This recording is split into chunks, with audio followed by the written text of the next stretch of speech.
Today on the Eurotruck Podcast, the Star Wars Battlefront Beta was overall good, the Fallout 4 system requirements were released, and we talk about the upcoming build of Dr. Ubershadows' new computer. Hello and welcome to the Eurotruck Podcast with Andrew C. And Jefferson B. I'm hungry. It sounds like you should definitely not remedy that. Oh, hey, you know what I experienced? It was a while ago, but I didn't realize that this was a thing. You're going to flip when you hear this. Puffy tacos. Puffy tacos? Puffy tacos. It's like this Korean thing where if you take like a soft taco shell, but form it like it was a hard taco shell. Okay. And deep fry it so the outside basically puffs out, kind of like a well-made bread bowl. Right. And then make it a taco. Huh.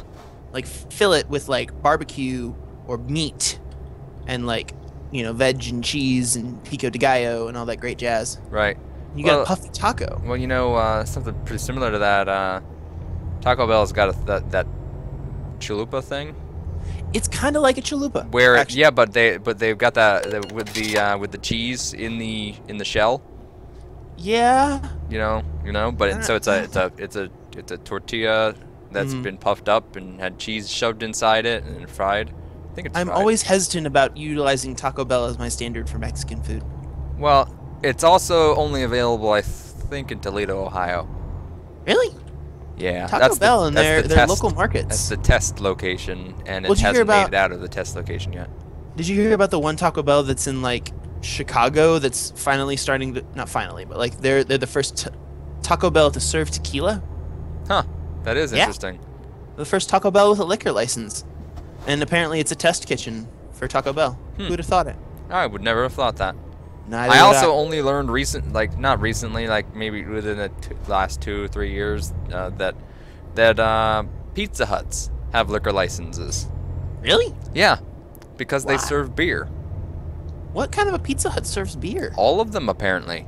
Huh? I have never been to...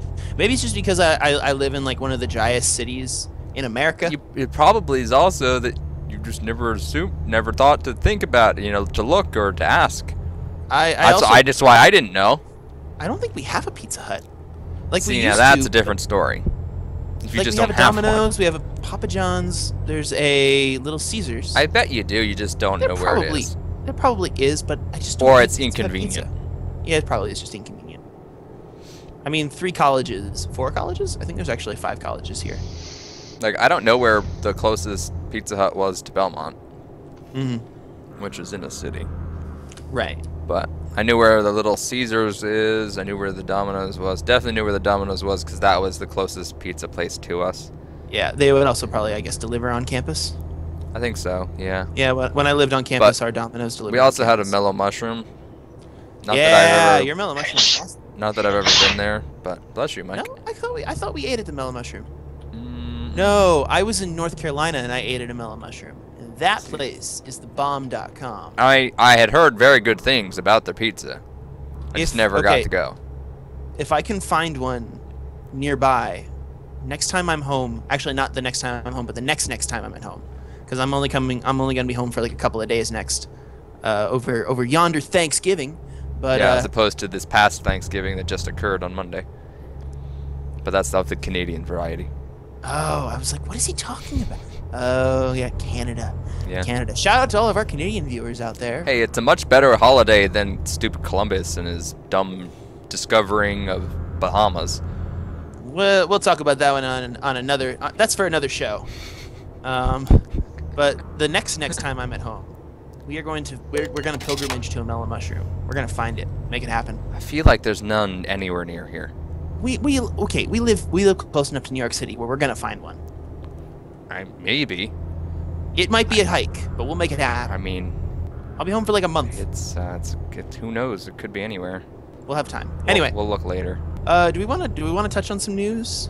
Why? Why bother? What is this, a factual program or something?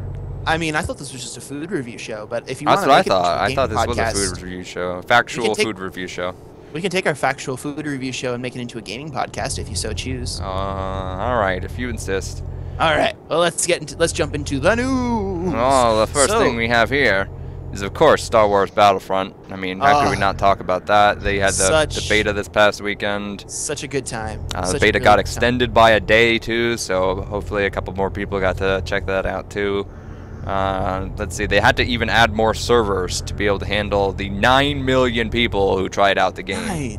I mean, really, though, all it took, it was free, it's Star Wars themed. Why wouldn't you? Why wouldn't you want to play the beta?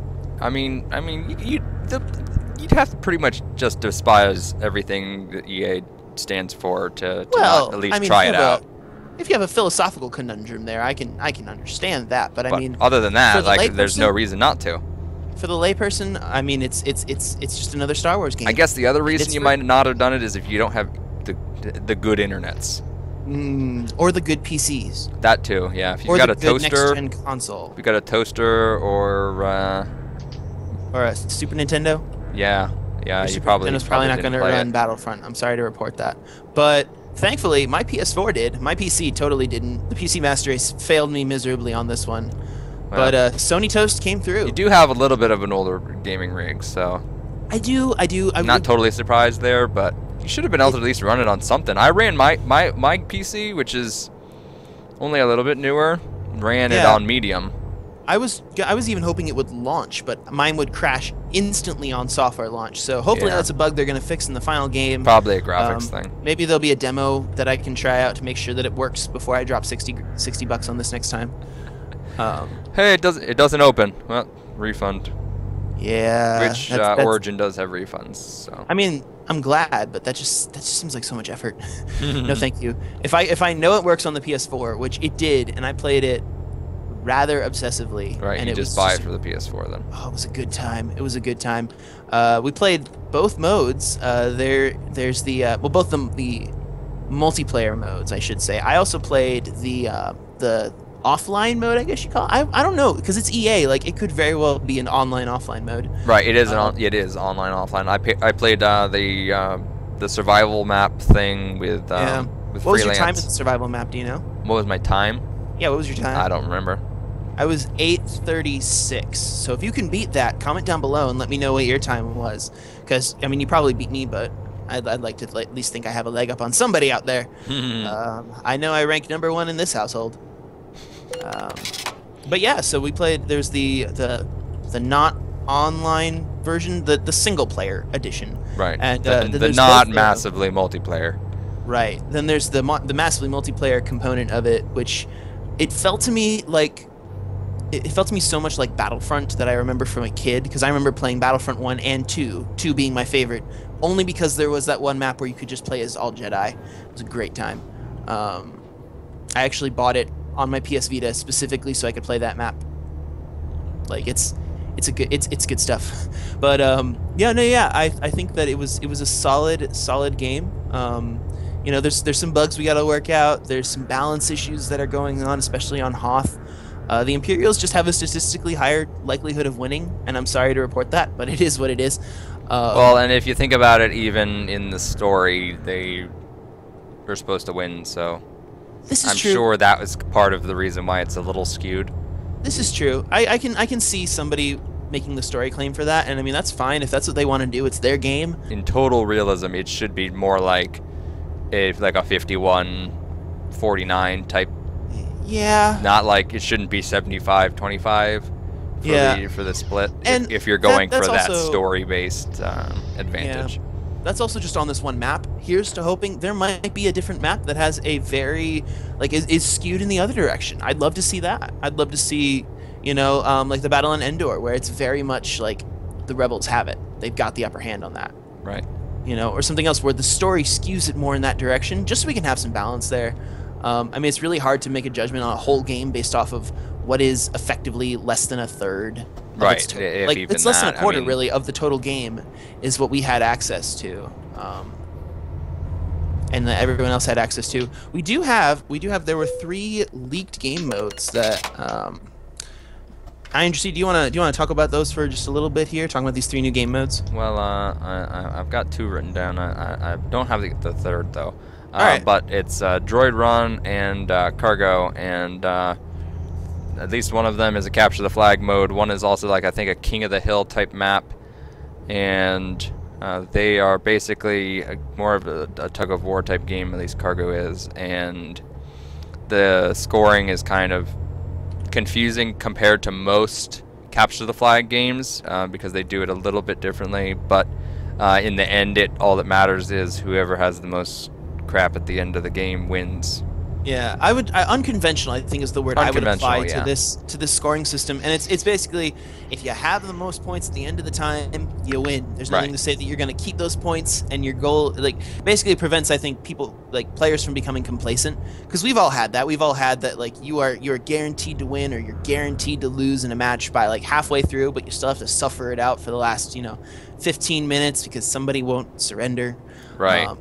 Well, and I also I remember the EA people said that the reason they wanted to do it this way, as opposed to the traditional capture the flag method, was that in a traditional game of capture the flag, you never protect your home base really after the beginning.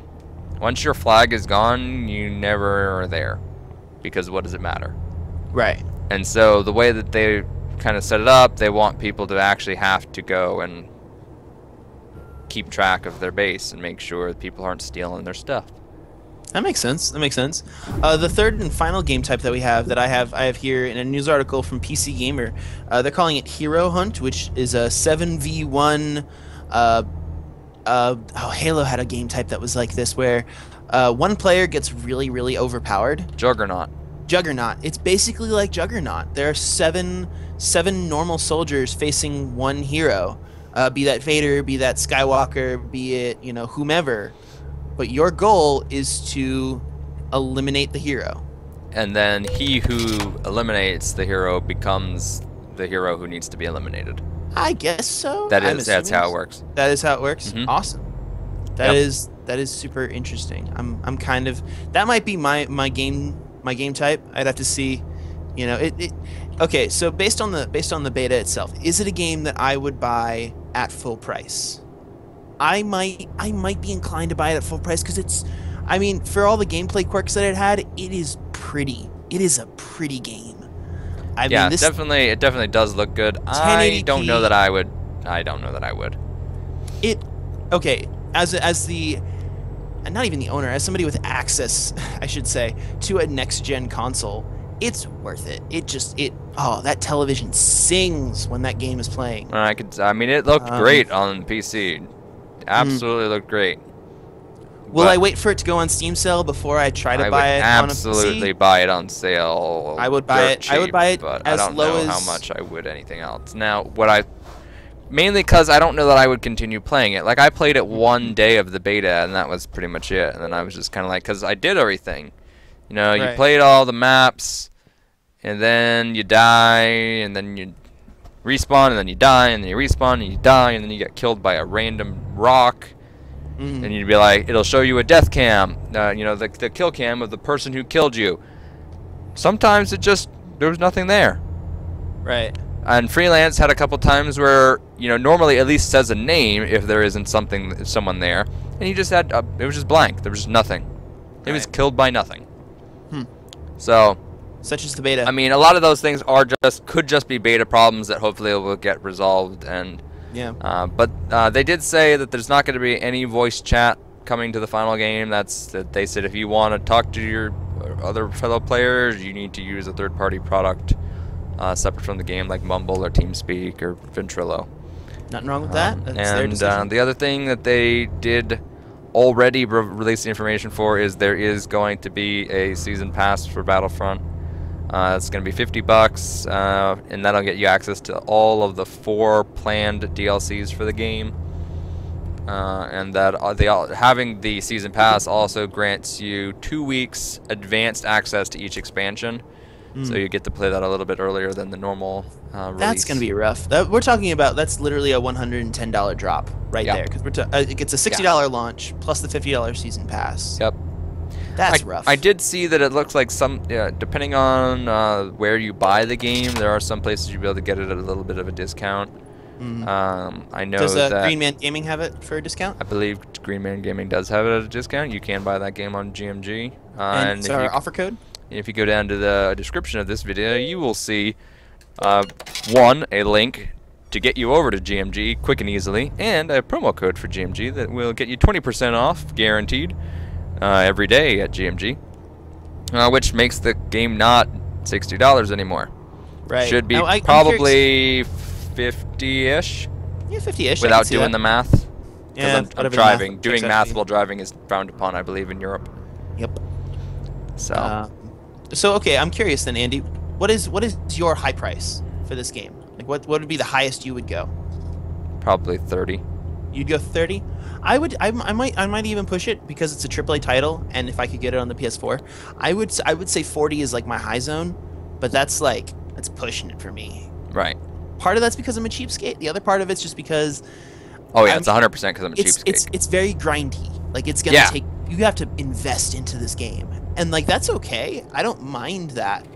I'd be curious to see if whether or not beta player accounts will recycle into the main game, and if beta players will like get some sort of small little attribution or something. Right, it's very possible. They didn't really say. Destiny players got that. If you were a beta player in Destiny, you got some cool stuff. Right. I don't know. That happens in a lot of games. They like honoring beta players. More power to them, I suppose. That's just me. Right. But our I guess our final piece of news for the day, as I'm pulling into Reims. I don't know where you are right now. I've driven past Reims. Okay, I'm gonna keep driving past Reims. Fallout 4 system requirements finally came out, so that's something that I'm never going to be able to run. I'm looking at my show notes right now, and I'm like, no. And I don't think right now any of us have the capabilities right now. Not really. You're about to embark on an endeavor. Looking at you, depending on what level of the game you want to be able to play. I mean, the minimum specs are high already. I mean, you look at the Battlefront specs, and they were, if you were on a decently recent machine, you could get some quality of being able to play the game. And the minimum specs were low enough that you could call most PC systems decent. But Fallout 4 is saying that for minimum you need to have an i5 running 2.8 gigahertz or a Phenom 2X4 at 3 gigahertz, 8 gigs of RAM. The graphics requirements aren't nearly as bad, so this game is clearly going to be very CPU oriented. Because the minimum GPU is the 550 Ti 2 gig and the 7870 2 gig for AMD.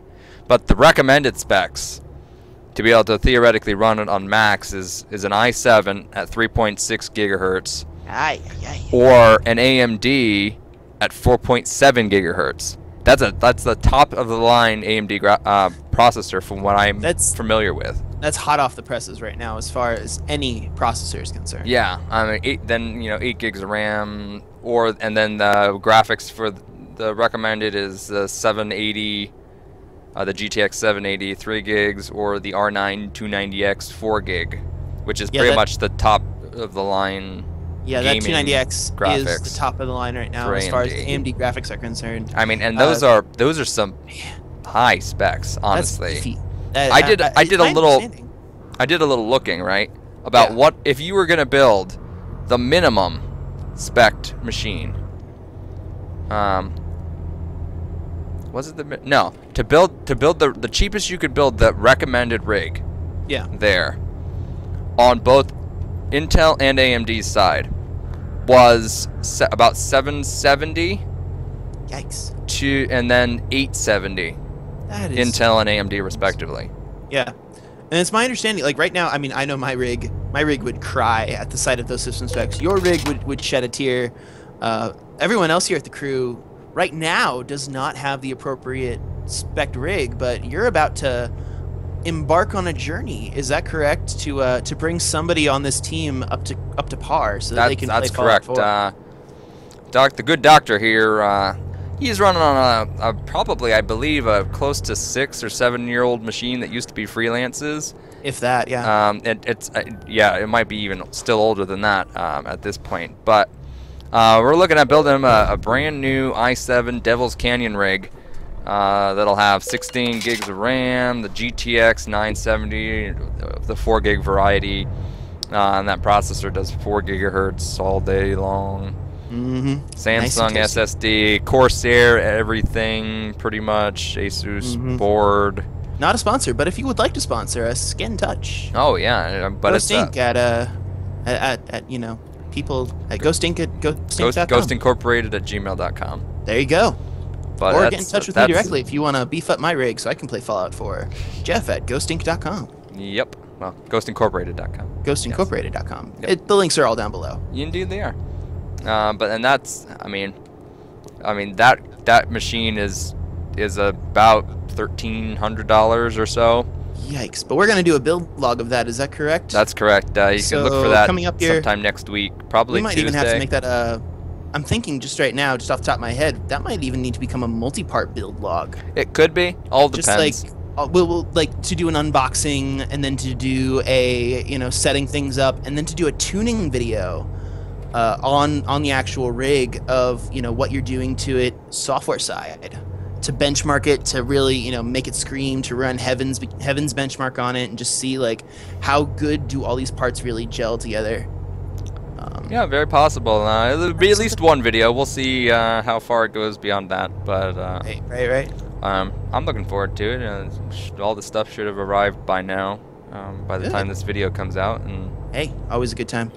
the thing to also look forward to here with the release of Fallout 4 and these system specs and building this computer, we will be on release day streaming this game as soon as it comes out, as soon as which is November 10th at 12:01 a.m. in whatever region you're in. So that's going to be huge. We're looking forward to being able to get Mike right into playing the game. He's gonna we're probably going to do about an hour of the game and then of live streamed, and then we're gonna transfer that video over to my computer, and then I'm gonna edit a video for it and post that here at Ghost Incorporated, and you'll be able to see that stuff day of release. So that'll be a sick, awesome upcoming build release. As I'm unfortunately caught at this toll booth. Oh, goodness. yes, toll booth. The good old toll booths that won't let you through. While I'm stuck here, held up at the border crossing. Do we have any more news for the day? No, that's pretty much it. All right. I understand. Would you like to close us out here while I'm being hung up by Border Patrol? Sure. Well, as we question whether Jefferson B will make it into whatever border we're crossing into, hope you enjoyed this episode of the Air Truck Podcast. It's been great being here. Hope you enjoyed some of this news. And, let us know down below. Are you looking forward to Fallout 4? Did you play the Star Wars Battlefront Beta? Did you enjoy it? Do you think it's going to be good? Do you think it's going to be bad? Let us know down below. And while you're down there, you can hit that subscribe button and that like button if you so choose. And we will see you guys next week.